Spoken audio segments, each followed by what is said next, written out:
BJP দলটো আগৰ পৰাই বহুত শক্তিশালী আৰু ইয়াৰ যিসকল স্থানীয় নেতা কৰ্মী সকলোৱে এইকেইদিন দিনে নিশাই কাম কৰিছে, সকলো ওলাই আহিছে আৰু যোৱা 22 তাৰিখৰ পৰা আজিলৈকে 9 দিন মই বিহপুৰীয়াত ভোগপুৰৰ ঘৰত থাকি যিখিনি ৰাইজক লগ পাইছিলোঁ সকলোকে মই আহ্বান জনাইছিলোঁ যে আপোনালোকো আমাৰ ভোগপুৰৰ পৰা এটা যাত্ৰা কৰিব লাগে।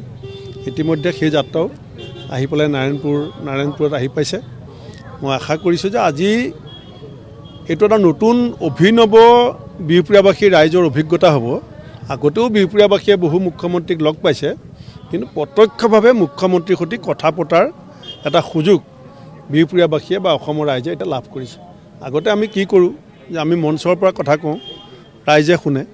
এতিয়া ৰাইজে কথা ক'ব, ৰাজ্যখনৰ মুখ্যমন্ত্ৰীগৰাকীয়ে শুনিব।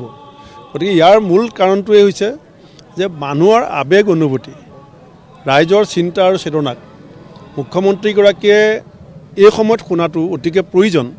কাৰণ তেখেত নিশ্চিতভাৱে পৰৱৰ্তী মুখ্যমন্ত্ৰী, পৰৱৰ্তী বিজেপি চৰকাৰৰ নেতৃত্ব দিয়াৰ আগত যিখিনি ৰাইজক নেতৃত্ব দিব সেইখিনি ৰাইজৰ পৰা নিজ কাণে দিহা পৰামৰ্শ লোৱা, আশীৰ্বাদ লোৱা, কথাখিনি বুজি লোৱা, এইটো মই ভাবোঁ যে ৰাইজৰ কাৰণেও ডাঙৰ সৌভাগ্য।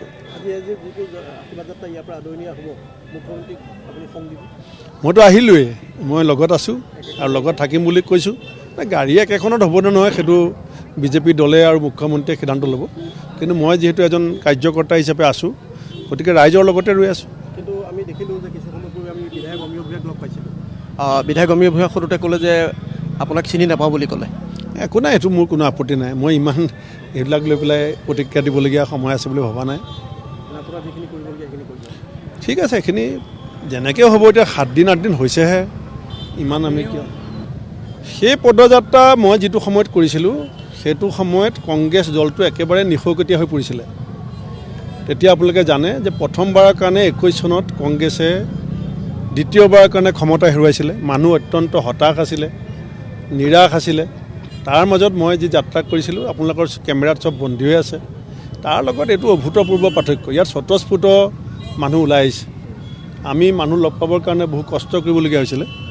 আমি বহু জেগাত কেতিয়াবা ৰৈ যাবলগীয়া হৈছিলে, থমকিবলগীয়া হৈছিলে।